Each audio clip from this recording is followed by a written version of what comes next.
اچھا شاہ جی یہ فرمائیے کہ اب حابیل قابیل کو دیکھیں، اچھا برادران یوسف کا مطلب ہے کہ تو پیغمبروں کا معاملہ ہو گیا، لیکن جو رویہ ہمیں نظر آتا ہے حابیل قابیل دیکھ لیں یا برادران یوسف کو دیکھ لیں، وہ نظر آتا ہے جو شاہ جہان کا یا جہانگیر کا یا اکبر کا آپس میں جو بھی تعلقات رہے، وہ ہسٹری سے سبھی آگاہ ہیں کہ اپنے بھائیوں کو باپوں کو کس طریقے سے مارا گیا، پیسے یا پوزیشن یا پاور ہی کی بات ہے نا، نوعیت اس کی کچھ بھی ہو، تو یہ تو جبلت میں نہیں ہوا پھر انسان کی؟ شاہ صاحب دیکھیں یہ انسان کی جبلت میں ہے.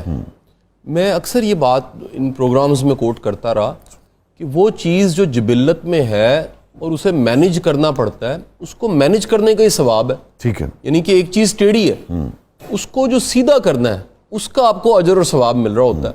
اور یہ ایسا حسد پیدا ہونا، ایسا کینہ، وہ اگر ہے اس کو ختم کر لینا. اب اس کی بے شمار وجوہات بھی ہیں. آپ دیکھیں نا کہ یہ وہ رشتے ہیں جو اللہ نے بنائے ہیں، اس میں آپ کا انتخاب نہیں ہے. رشتوں کی اقسام میں ریلیشنز آپ کے کئی طرح کے ہیں. کئی آپ کے رشتے ہیں جن کا انتخاب آپ کرتے ہیں، مجبوری ہوتی ہے، ورک سٹیشن ایک ہے، کام کی جگہ ایک ہے، آپ نے پارٹنرشپ بنائی. یہ وہ تعلق ہے جو اللہ کی مرضی سے ملا ہے. یہ آپ نہ تو بھائی آپ سے پوچھ کے آیا کہ میں نے اس کا بھائی بننا ہے، نہ آپ کے پاس اختیار تھا. تو جہاں اللہ کی مرضی ہے کہ یہ آپ کا بھائی ہے اور ایک قدرت کے نظام کی وجہ سے وہ آپ کو بھائی، تو یہاں تو اللہ کے فیصلے کو مقدم اور محترم سمجھنا چاہیے کہ یہ رشتہ میرے رب نے بنایا. اچھا یہاں پر یہ بھی ایڈ کروں کہ وہ تکالیف، وہ چیلنج جو آپ کو اپنوں سے ملتے ہیں، ان کو قبول کرنا، ان پہ صبر کرنے کا اجر بھی زیادہ ہے. یعنی آپ راہ جاتے کو چھوڑ سکتے ہیں، آپ کے وہ تمام رشتے جو آپ نے بنائے اگر آپ ان کو چھوڑتے ہیں، اس پہ اتنا بڑا کوئی آپ کہہ لیجئے ستم اور ظلم نہیں ہے. لیکن وہ رشتے جو رب نے بنائے ہیں اور ان کی وجہ سے تکلیف ملتی ہے، آپ اس کو قبول کرتے ہیں، آپ وہاں اثار کرتے ہیں، قربانی دیتے ہیں، اس کا اجر بھی اتنا بڑا. ٹھیک ہے شاہ صاحب، اب یہ بتائیے کہ کیا وجہ ہے کہ جو سب سے قریبی رشتہ ہے، ایک تو یہ سمجھ میں آتی ہے، بڑی سامنے کی بات ہے اس لیے میں کہہ رہا ہوں تاکہ ہم کسی اور اینگل پہ بات کر سکیں. ایک تو یہ ہے کہ جتنا قریبی رشتہ ہے غالباً اتنی ایکسپیکٹیشن زیادہ ہوتی ہے، مگر اسی سے سب سے زیادہ گلا ہوتا ہے. ہم نے ساری زندگی دیکھا لوگوں نے اپنے دوستوں کو معاف کر دیا، اپنے کولیگز کو معاف کر دیا، بھرا نو معاف نہیں کیتا، بہن نو معاف نہیں کیتا. شاہ صاحب یہ مزاج ہے، یہ ہر ایک کے ساتھ نہیں ہے، یہ انفرادی مزاج ہیں. کچھ لوگوں میں اناد، غصہ، کینہ یہ زیادہ ہوتا ہے. وہ کہہ لیجئے کہ حضرت علی کرم اللہ وجہ کا بڑا مشہور ایک جملہ آپ فرماتے ہیں، اگر دوست بنایا تو قبرستان بھی بنا لو تاکہ اس کے گلے، شکایتیں، شکوے اس میں دفن کیے جا سکیں. تو یہ تو آپ نے بنایا، آپ دیکھیے اس سے زیادہ قریب رشتہ بھائی کا رشتہ ہے، اس کے لیے بڑا قبرستان چاہیے. درگزر نہ کرنا، پرانی باتوں کو ساتھ لے کے چلنا، ماضی کی لاش کو کندھے پہ رکھنا، پھر کہیں نہ کہیں ایسے کوئی درمیان میں حالات اور واقعات آ جاتے ہیں. انسان کا امتحان کوئی جس طرح میٹرک انٹر ہوتا ہے اس طرح نہیں ہوتا. حالات و واقعات بعض اوقات پرکھ رہے ہوتے ہیں اور وہاں پر رشتے کی مضبوطی سامنے آتی ہے، آپ کا کریکٹر سامنے آتا ہے، آپ کے اندر دل کی کیفیات سامنے آتی ہیں، آپ کا لالچ طمع وہ بھی سامنے نکل کے آ جاتا ہے ان حالات کی وجہ سے. سو یہ جتنا قریبی رشتہ ہے اتنی پرانی یادداشت اچھی یا بری ہوتی ہے، اسی طرح کی ایکسپیکٹیشنز بھی ہوتی ہیں. پھر شاہ صاحب یہ رشتے میں اگر آپ ان حالات کو بھی تھوڑا سا میں ڈسکس کر لوں تو دو تین چیزیں بڑی امپورٹنٹ ہیں. ضرور. یہ رشتے شادی سے پہلے کچھ اور ہوتے ہیں، شادیوں سے پہلے، شادیوں کے بعد بعض اوقات اینک آپ بھابھیوں سے پہلے کچھ اور ہوتے ہیں، بھابھیوں کے بعد کچھ اور. اینک بھابھیوں کی لگتی ہے اور اس نظر کی اینک تو شاید پھر بدلتی رہے، حالات ٹھیک رہتے ہیں، نظریہ بدل جائے، نظر بدلے خیر ہے، نظریہ بدلے بڑا خطرناک ہوتا ہے. تو جب وہ اس آنکھ سے دیکھا جاتا ہے تو بعض اوقات اس آنکھ میں لالچ، طمع یہ موجود ہوتا ہے. بعض چیزیں ایسی ہوتی ہیں بھائی کے لیے بھائی کو معاف کرنا بڑا آسان ہوتا ہے، لیکن جو رشتے ایڈ ہوتے ہیں وہ معاف نہیں کرنے دیتے. پھر سم ٹائم ایسا بھی ہو جاتا ہے کہ بڑے بوڑھوں نے کہیں پر یہ تربیت نہیں کی ہوتی کہ درگزر کرنا ہے، نصیحت بہت زیادہ کی ہوتی ہے، کر کے نہیں دکھایا ہوتا. یعنی میرے لیے یا ہم سب کے لیے اپنے والد کے مزاج کو، عادات کو اور انہوں نے جس طرح رشتے نبھائے ان کو فالو کرنا بڑا آسان ہے کیونکہ کرتے دیکھا. لیکن ایک پریکٹس میری آنکھ نے دیکھی نہیں، میرا تجربہ ہی نہیں معاف کرنے کا، درگزر کا، ساتھ چلنے کا. شاہ صاحب آپ ویسے دیکھیں، میں کہتا ہوں کہ ایک لمحہ کے لیے اس موضوع کو تھوڑی دیر کے لیے پارک کر کے ہم ایک موضوع کو ساتھ جوڑیں. ہم جو رشتے خود بھی بناتے ہیں ان کو بھی قبر تک لے کے چلنا کتنا مشکل ہے. مجھے بڑا اچھا لگتا ہے کہ ہمارے کتنے گیسٹ آتے ہیں، وسیع شاہ صاحب کہتے ہیں میرا 25 سال کا تعلق، میرا 15 سال کا تعلق ہے، میرا 5 سال کا تعلق ہے، میرا 20 سال کا تعلق ہے. شاہ صاحب کتنے ایسے لوگ آپ کو ملیں گے جن کی جو میعاد ہے، جیسے دوائی کی میعاد ہوتی ہے، ڈبل روٹی کی میعاد ہوتی ہے، ان کے رشتوں کی میعاد چند دن ہوتی ہے، ضرورت پوری ہونے تک ہوتی ہے. یا بعض اوقات وہ تعلق بنانے کے ساتھ ساتھ انات بھی پال لیتے ہیں، گلا بھی پال لیتے ہیں، یا بلکہ فیلڈنگ کرتے ہیں. انہیں موقع ملے، کوئی کمزوری پتہ لگے، اور اس کے بعد وہ پھر اگین سوشل میڈیا کی مدد سے وہ تماشا لگا دیں. یہ جو نئے تربیت کے طریقے آئے ہیں، جو نیا کلچر آیا ہے، آپ کی اس کے بارے میں کیا رائے ہے؟ ایک یہ ہے کہ 1 سال بھی یعنی کہ 60 سال کے ہو گئے مگر بڑے بھائی کو پائجن کہنا ہے اور سگریٹ جڑا لکو لینا ہے انہوں کے سامنے، اور ایک یہ رویہ ہے کہ 10 سال کا بھی فرق ہے تو نام لینا ہے کہ مجید ہے، یہ برو کیا حال ہے تیرا.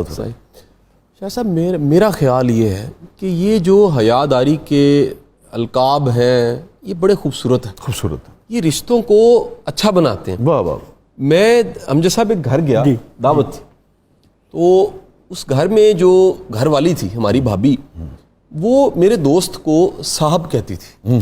اچھا ہمیں ابتدا میں لگا کہ شاید یہ ڈرامہ ہے یا یہ ہمارے لیے ہے، لیکن شاہ صاحب آخر تک جو سلوک تھا وہ صاحب والا تھا. واہ واہ. اور میرا دل کیا کہ بھابھی کو سلام پیش کر دیجیے گا. ان کو تو اس وقت سلام جا رہا ہوگا. میں نے کہا کاش کہ یہ مزاج سر آپ کو کوئی مخاطب اچھا کرے. جی آپ کو کوئی بلکہ اب میری وہ امجد صاحب سے بھی محبت کا میں آپ والی بھی شامل ساتھ کر کے ہوں. میری ان سے جتنی محبت ہے، میں نے ان کو ہمیشہ فادر فگر، کیا بات، شفیق، آسانی پیدا کرنے والا، اور سب سے خوبصورت. سم ٹائم ایسا ہوتا ہے جب آپ کا واسطہ تعلق ہوتا ہے تو مختلف سچویشنز قدرت اس سچویشن میں جیسے ٹی بیگ کو پانی میں ڈالنا تو اصل اپنا آپ چھوڑ دیتا ہے. آپ لوگوں کو مختلف سچویشنز میں دیکھتے ہیں. درست کہہ رہے ہیں آپ کہ وہ کتنے اعلیٰ ظرف ہیں. یہ درست کہہ رہے ہیں. اور بعض اوقات کئی لوگ کتنے مشکل ہیں. بالکل درست. اور وہ کتنی بڑی آزمائش بنے ہوئے ہیں. بالکل درست کہہ رہے ہیں. تو یہ اس میں کوئی شک نہیں ہے کہ میں کبھی اظہار کا موقع ملتا ہے امجد صاحب کے بارے میں، آپ سے بھی ایک محبت کا تعلق ہے، تو میں ہمیشہ ہر بڑے بندے میں ایک چیز بڑی میں نے سملر پائی ہے کہ بدترین حالات کے باوجود یا آزمائش کے باوجود وہ جملہ لقب مخاطب کرنا وہ بہتر رکھتا. ٹھیک ہے شاہ صاحب آپ دیکھیں نا کہ کسی کو غصہ ہی ہے، آپ اس کو صاحب محترم بھائی جان کہہ دیں، اس کا غصہ بالکل ٹھنڈا ہو جاتا ہے. بالکل درست. آپ اس کو مخاطب ہی تو تڑا یا نام سے کریں تو پھر وہ تو پہلے ہی تیار بیٹھا ہے، وہ تو برسٹ ہونا، والکینو بنا ہوا. بالکل. دوسرے شاہ صاحب آپ دیکھیے کہ سائیکولوجیکل کتنا امپیکٹ ہے. جب آپ کہتے ہیں نا بھائی جان تو ایک دم سے آپ کی پوری باڈی جو ہے وہ جسے کہیے کہ اس کے آگے مطلب ہمبل ایک بیہیویئر میں آ جاتی ہے. یہ بھی تو ایک کلچر ہے نا. یہ ماڈرن جو تعلیم ہے کہ ہے برو والا جو ہے، تو اس میں بھی ویسے کیا یعنی کہ یہ اس میں کوئی برائی ہے، اس میں کمی رہ جاتی ہے، یا یہ ہے کہ یہ جو ان کا جو دعویٰ ہے کہ بھئی دوست ہوتے ہیں زیادہ اچھے، اور یہ جو گیپ آ جاتا ہے جب آپ بھائی جان کہتے ہیں یا بڑے ابو کہنا شروع ہو جاتے ہیں کسی کو، تو اس سے گیپ آ جاتا ہے، تو دوستی ہونی چاہیے. اس میں کوئی حرج ہے ویسے؟ شاہ صاحب دیکھیں، آپ کا جو سارا رشتوں میں حسن ہے نا، اس میں ایک فاصلہ بڑا ضروری ہے. اچھا. وہ فاصلہ ہمیشہ خوبصورتی پیدا کرتا ہے. مجھے ایک یاد ہے، کلاس روم یاد ہے، امجد صاحب میں باہر کہیں ایک ٹریننگ لینے چلا گیا، پرانی بات ہے. انہوں نے ایک عجیب تجربہ ہمیں کروایا کلاس روم میں. انہوں نے سب کو ایک ایک میگنیفائنگ گلاس دے دیا. انہوں نے کہا یہ گلاس پکڑیں اور اپنا جو ساتھ بیٹھا فیلو ہے اس کو بغور دیکھیں اور اس کے سارے فالٹس اور پرسنالٹی کی جو کمزوریاں کمیاں ہیں، سب سے پہلے وہ آنکھ دیکھتے تھے. اب بندے دی آنکھ کتنے تھے، کٹے دی آنکھ کتنے. جی ٹھیک ہے. وہ ناک جو ہے وہ ناسے بن جاتی تھی، کان جو ہے وہ ہاتھی کے کان لگتے تھے، چہرے کے ہر طرح کے پمپلز اور ہر چیز. اس ساری ایکٹیویٹی کے بعد اس نے کہا جی یہ کیا ہوا؟ سب نے کہا جی یہ میگنیفائنگ گلاس تو عجیب کر دیا، پاس بیٹھے کو تھوڑا سا دور کر دیا. اس بندے نے بڑا خوبصورت کنکلوژن دیا، گورے نے. اس نے کہا جی کنکلوژن یہ نکلا کہ حد سے زیادہ قریب آنے سے بھی پرابلمز ہوتی ہیں. بہت نزدیک آتے جا رہے ہو، آپ بچھڑنے کا ارادہ کر لیا کیا؟ وہ جو فاصلہ ہے وہ بیوٹی پیدا کرتا ہے. تو وہ فاصلے کا مطلب کوئی دوری نہیں ہے. ٹھیک ہے. اس فاصلے کا مطلب وہ حسن قائم رکھنا ہے، یا وہ پکچر کی وہ کہہ لیجئے ایک حد فاصل جو ہے وہ رکھ. اچھا دوسری سر بات یہ ہے کہ ہمارے ہاں اس پنجاب کی اس بیلٹ میں نا ایک کلچر ہے. کلچر یہ ہے کہ جب تک کسی اپنے کے ساتھ اوور فرینک ہو کے دو گالیاں نہ بکی جائے ناہٹ کا احساس نہیں ہوتا. یہ غلط ہے. میں اس کو یعنی کلچر کے کچھ مثبت ہوتے ہیں، کچھ منفی ہوتے ہیں. اچھا اس میں ہوتا یہ ہے شاہ صاحب، بعض اوقات ہر بندہ اس فرینکنیس کو قبول کرنے کی حالت میں نہیں درست ہوتا. کہہ رہے ہیں، بالکل مثال لیجئے، رشتے ابھی ہم دور ہو جاتے ہیں بعض اوقات. گاڑی لگائی ملے ہیں، یعنی میں کس سٹیٹ آف مائنڈ میں ہوں، آپ کس حالت میں ہیں، بالکل درست میں بات. اسی بے باکی سے آپ کو ملوں جس سے ملتا ہوں، تو ممکن ہے آپ افینڈ ہو جائیں. بالکل درست. یہ ہمارے ہاں اپنے تعلق کے اظہار اور اس قربت کے اظہار کے لیے دو گالیاں بکی جاتی ہیں یا نام لیا جاتا ہے. میرا خیال ہے مخاطب کرنے کے لیے ہمیشہ بہترین انداز، بہترین نام، اور سب سے اہم جو چیز ہے اگلے کی حالت دیکھنی. ٹھیک ہے، کہ وہ کس ذہنی حالت میں ہے، کس جذباتی کیفیت میں ہے، حالت اس کیا ہے، کس رو میں کیفیت ہے، کیا ہے، اس سے کیسے بات کی جائے. یہ بھی تہذیب ہے، اور تہذیب کی بہترین شکل ہے کہ آپ بات چیت کرنے سے پہلے دیکھیں کہ اس کے ساتھ بڑی اچھی بات، اس انداز سے بات کی اس جائے، وقت اس کی ذہنی رو کیا ہے. آپ ابھی ذکر کر رہے تھے انہی بزرگ کے حوالے سے جب ہم بات کر رہے تھے، برکت علی رحمۃ اللہ علیہ صاحب. میری ملاقات تو نہیں ہے، لیکن میں کہہ لیجئے کہ روحانیت میں نا آپ کو کھچ محسوس ہوتی ہے. جس مثلا مجھے آج تک سمجھ نہیں آئی کہ میں نظام الدین اولیاء سے مجھے کیوں محبت ہے. یہ یعنی کوئی وقت کا نہیں ہے سلسلہ، کوئی ڈسٹنس کا نہیں پتا، کوئی زمانے کا نہیں پتا. اور اسی طرح امیر خسرو سے مجھے کیوں محبت ہے، مجھے نہیں سمجھ آئی. تو اسی طرح صوفی برکت علی صاحب سے میں ان سے ایک نہ چاہتے، اور ایک بڑا ان کا مشہور جملہ ہے، بڑے لوگوں کو پتا ہے، میں اس لیے دہرا دیتا ہوں میڈیا پہ. وہ فرماتے ہیں کہ وہ وقت دور نہیں ہے جب پاکستان کی ہاں اور نہ میں اقوام عالم کے فیصلے. اللہ اکبر، ان کا جملہ. اللہ اکبر. تو کہہ لیجئے کہ وہ پاکستان سے تو ان کا عشق تھا، اللہ ان میں ایک تڑپ تھی اللہ پاکستان اکبر. کی. یعنی کہ بہنوں کے حوالے سے جو یہ سماج میں جو بعض اوقات ہم دیکھتے ہیں کہ ان کے حقوق غصب کرنے کے حوالے سے اور دیگر جو معاملات ہیں اس پر. اچھا شاہ صاحب، مجھے بالکل ایک ہٹ کے بات ضرور کرنے کو دل کر رہا ہے. مرشد بھی بیٹھے ہیں، مرشد آن ایئر بھی کہوں گا. میں نے سر بڑی دنیا سے یہ سنا ہے، کئیوں کی پریکٹس بھی ہے، شاید میرا بھی دل اس میں مانتا ہے کہ آپ کے نصیب میں خیر اتنی شامل ہوتی ہے اگر آپ اپنی بہنوں سے سلوک اچھا کریں. یس، بالکل. یعنی اگر آپ بیٹیوں پہ، بہنوں پہ مہربان ہیں اور آپ ان کے دروازوں پہ تحائف، محبت، درگزر، معافی، آسانی. شاہ صاحب کتنی بڑی دیکھیں ایک اچیومنٹ ہے کسی انسان کی کہ اس کے زندگی کے کسی حصے میں اس کے جو ماموں کہنے والے بہن کے بچے ہیں وہ محبت کر رہے ہیں، آئیڈیلائز کر رہے ہیں، یار ایسا ماموں کسی کا نہیں ہو سکتا. بہن مان سے کہہ رہی ہے کہ رب نے تو رشتہ بنایا لیکن ایسا مہربان، آسانی دینے والا بھائی نہیں ہو سکتا. مجھے ایک اینکر ہے، میں ان کا نام یا نہیں لیتا، کسی سینئر اینکر ہے ہمارے پی ٹی وی کے پرانے.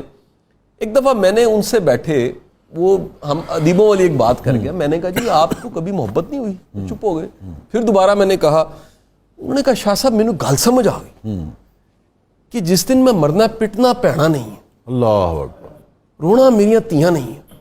تو مجھے پتہ لگ گیا کہ میں دل، محبت، جذبات، قربانیاں وہاں رکھوں جنہوں نے رونا ہے.